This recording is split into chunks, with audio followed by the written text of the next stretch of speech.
پیش خدمت ہے ایک نئی کہانی چراغ، مصنف راج محمد آفریدی، پشاور، پاکستان۔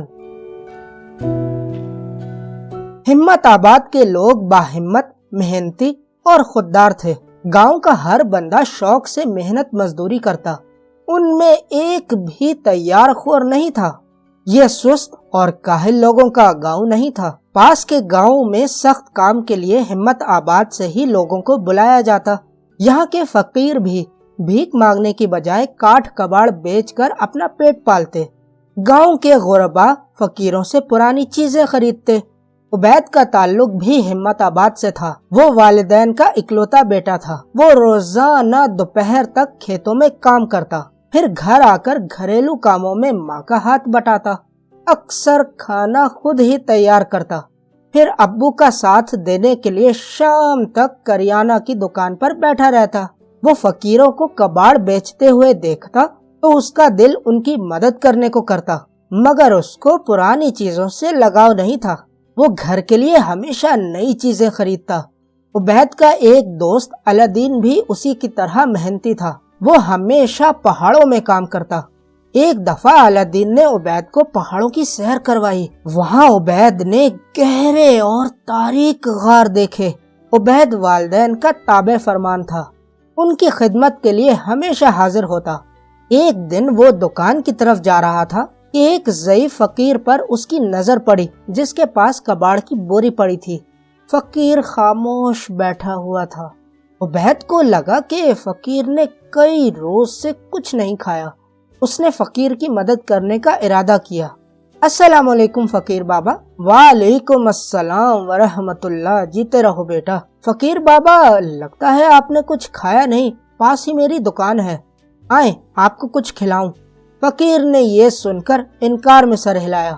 اس نے عبید سے کہا، میں نے ہمیشہ محنت مزدوری کر کے کھایا ہے بیٹا، اس عمر میں تیار خور بننا نہیں چاہتا۔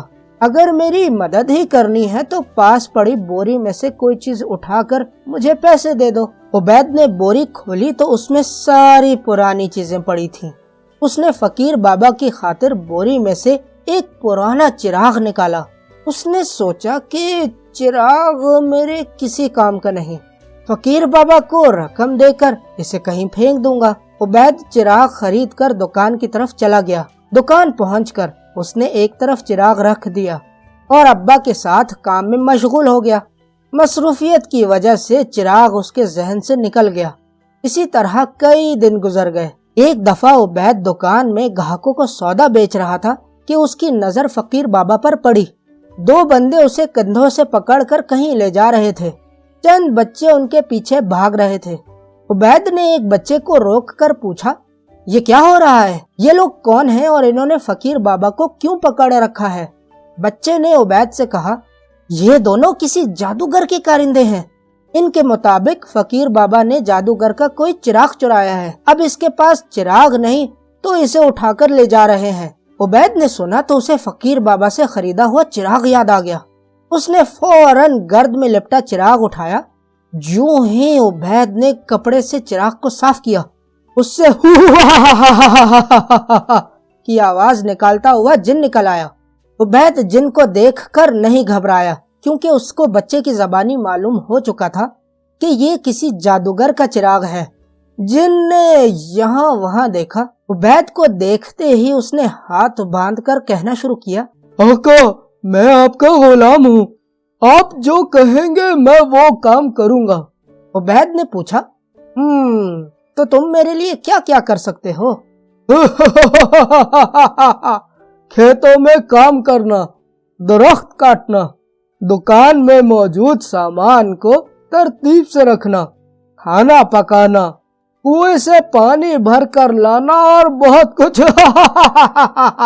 جن نے ایک ہی سانس میں کہا۔